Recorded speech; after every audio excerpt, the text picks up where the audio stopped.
talk to later when the bikes aren't so loud.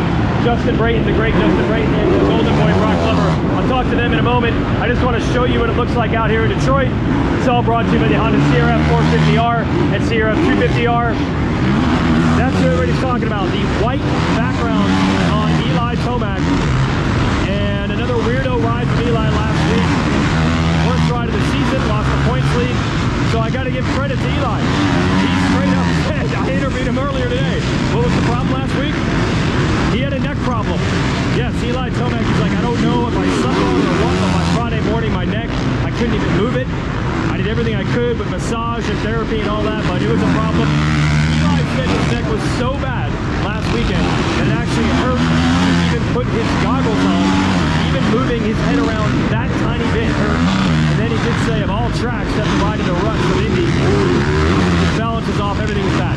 So he knew it was going to be a salvage job. This wasn't like Tampa where he finished 5th and wasn't comfortable with the soil or the motorcycle or the way things felt. That was a straight up neck problem. And it does feel better now. We rode one day this week on Tuesday. Definitely better today than it was last Friday. How good will it be on race day? We're going to find out. As to the track here in Detroit, there's a misnomer that this is a lot like Indy. No, Jason Anderson told me, and he would know last year because he took a legit soil sample. This actually is one of the more hard and slick tracks on the circuit. So yeah, we're in a dome like Indy. Yeah, we're in a similar region of the country like Indy. But the riders do not expect it to be a run there as it was last weekend. A couple other lines on the track. I don't see anyone doing it in their 450s. Max Anstey hit this section right here. Max Anstey rolled his first jump and then jumped from the second jump over where that's the start there. And then was able to quad the next table. That was a big line, but only Max Anstey at 250 has done it yet, but it's early at press day. All right, I'll be back in a moment and we'll talk to Brayton, because Brayton's awesome when the bikes are a little bit quieter. But I do want to give a shout out to the CRF 450R and 250R point and shoot handling, track tuned suspension, and the type of low end torque that'll get you out of corners fast and allow you to chase checker flags even faster. Go with the brand that's been dominating off-road for 50 plus years. That's Honda. We'll be right back.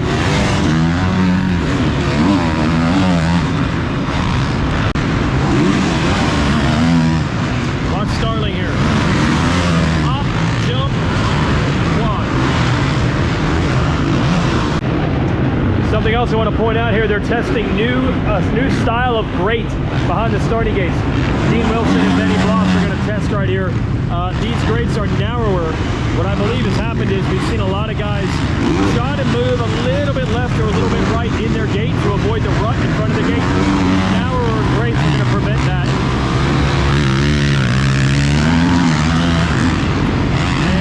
Brock Glover over here told me that they actually have tried facing these grates two different directions, a more high grip side and a more slippery side. I think today they're trying it with a direction that actually gives a little less grip.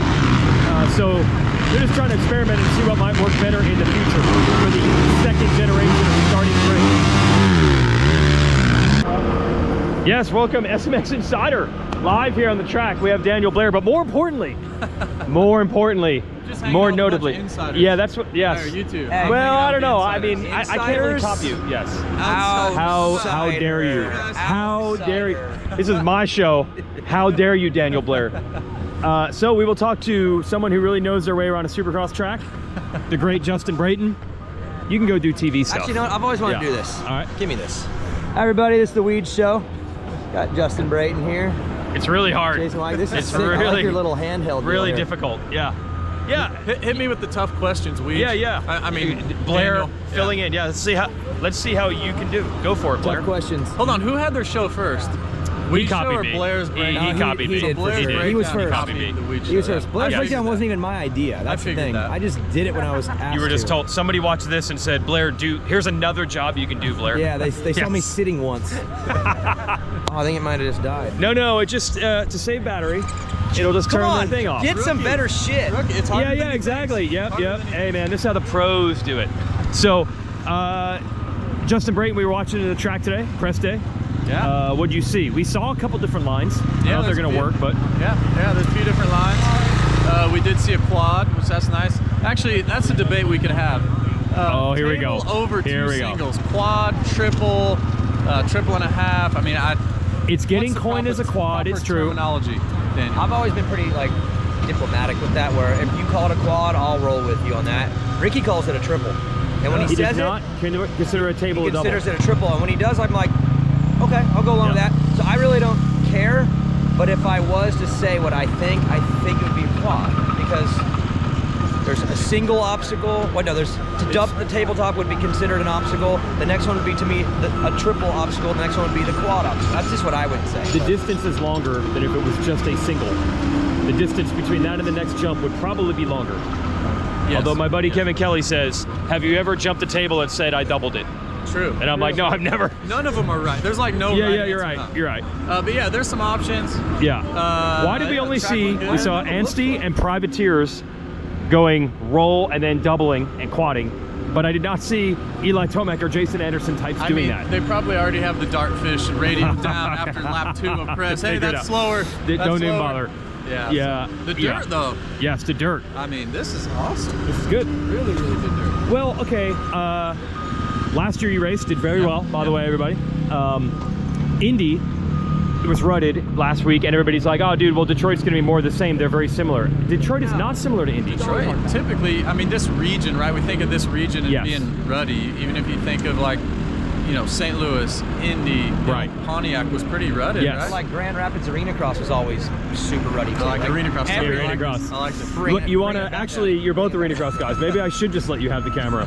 Arena Cross But you days. think of this region as being Yes. ruddy, then you come to Detroit. I mean, I think it was 2016, somewhere around there. It was like rock hard, like Phoenix hard.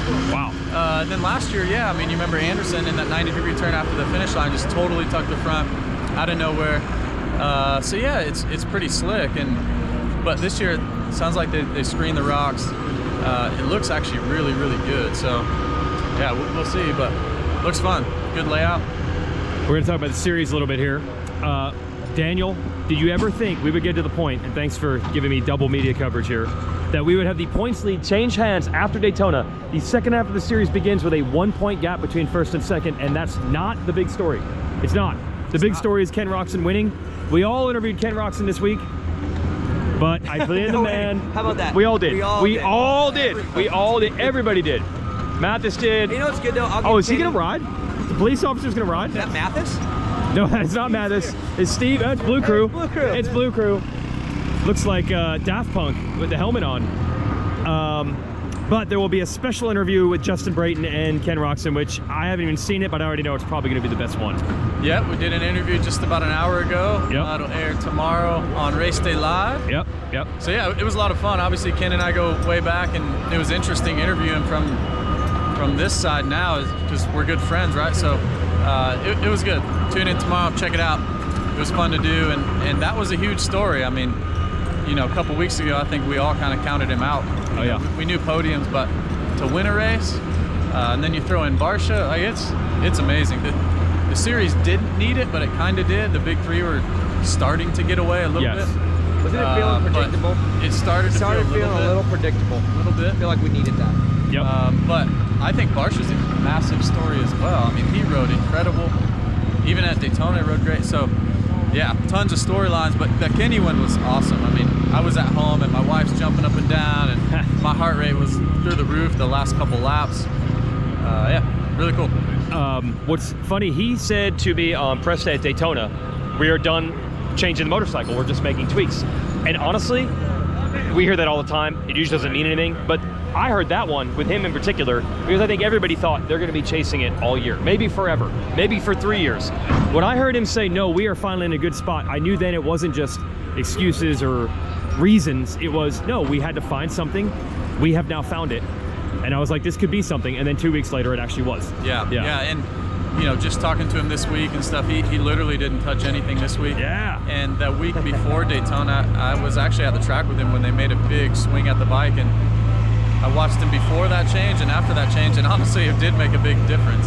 I'm not sure if that's the exact one they're talking about, but I know he's still riding that setting, and yeah, I mean, he hasn't touched in a couple weeks, but I do think, and give me your guys' opinion, this is a big race for him. I really think it did. He doesn't have to win. Yeah. He doesn't even have the podium, but I think if he let's just say hypothetically he gets 4th. If he's a distant 4th, it's kind of like, ooh. But if he's in the fight, and he actually said that in the interview, he just wants to be in the fight. If he's in the fight with even Anderson, but Eli, Coop, and Sexton, I think we're going to see a good Kenny down the stretch. I think you can put an asterisk on the whole thing. It all depends on the start. If he starts up front and gets yarded into 4th, that's not good. Yeah. If he because in Daytona, I think he felt that he rode good. He just didn't get a good start. So and with how fast he usually is at the beginning of the race, if he starts up front like he did last week and doesn't podium, that probably would hurt with the standard set. What do you think? I think he actually created a pretty high standard for himself, because he said it was like this magical moment where they found something right, and the team, we all saw it. It was like magic. Well, he got 3rds when it wasn't magic. He got 4ths and 5ths when it wasn't magic, when it was apparently not good. So if this is really, really good and it's magic, then I kind of feel like the expectation is 3rd at a minimum. That's me. I agree. Because he's good enough to be able to do what he did, because he's that good. And if the bike really is, if you found something that's that good, then to me, gloves are off, and it should be podiums from here on out at a minimum. Unless he starts 12th, that's what I'm saying.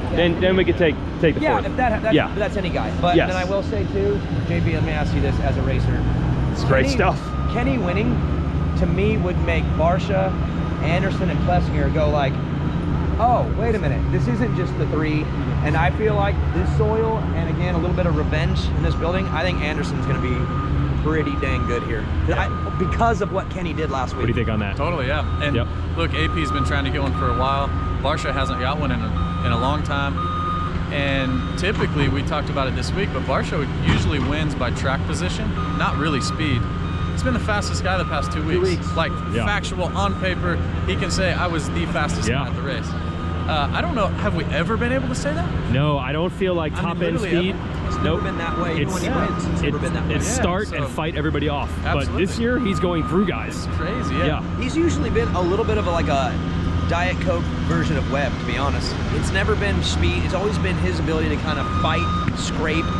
That's how he's won his races. It's never been from just blowing him off. But dude, 2 weeks in a row, like, he's legitimately the fastest guy in Supercross right now. But I just think, like, the hierarchy gets set, you start thinking where you belong, and then when someone shakes it up and gets a win, I feel like guys right outside of the winner's circle go, wait, why can't I do that? And that's why with this track being a little harder and Anderson having a weird go, he's my sneaky pick this week. But isn't it a perfect time for the 3 who we've been talking about, the championship 3? They need to set it. Like, this is a big week. They have to set themselves. Oh, we like this. This is a big week for everybody. It's a massive week. It really is, because to Daniel's point, let's say Anderson wins tomorrow. It changes the whole landscape, because now AP thinks he can. Now, point, now Barsha for sure, he needs to get one. He has to get one. So, but if Sexton, Eli, and Coop run away this weekend, it's like, hey guys, we gave you a weekend, but we're back. So it's massive. I'm excited.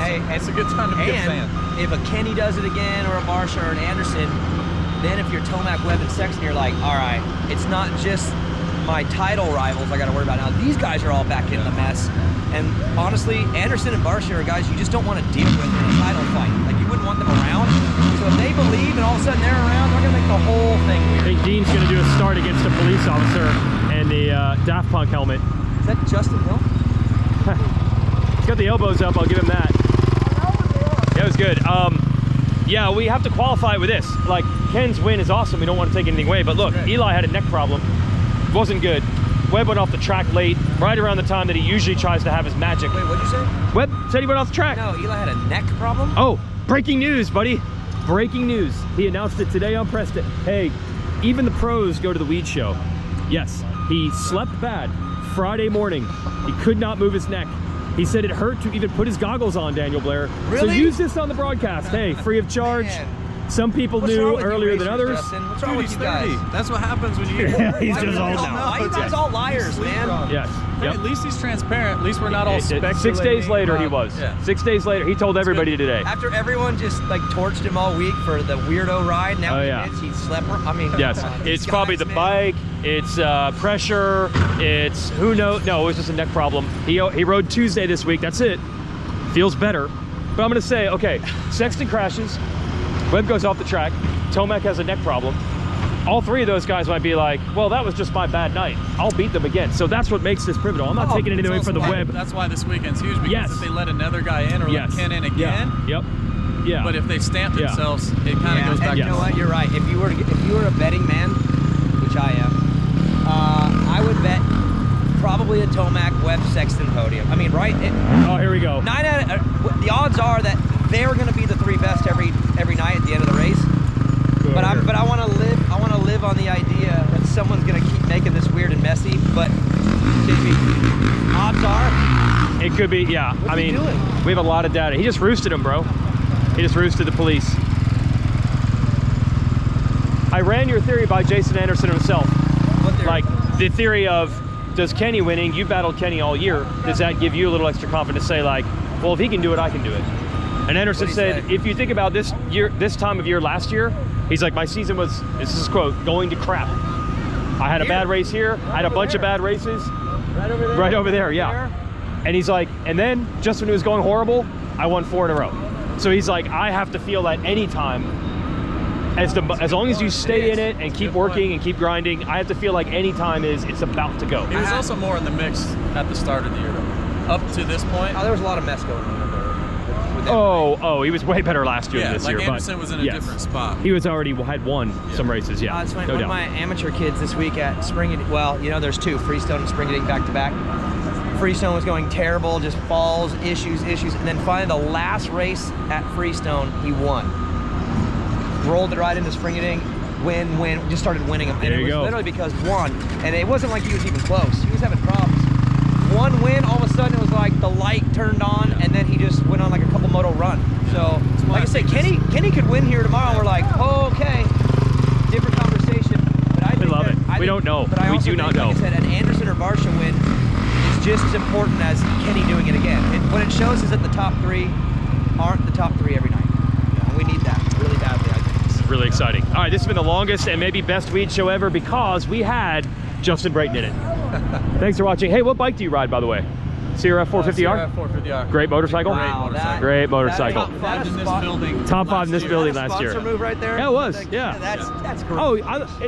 Oh, I didn't even know it was Justin Brayton. I just knew it was a Honda guy. Sponsor the show? Yeah, that's why we do it. Oh, yeah. Guys We tied it all together.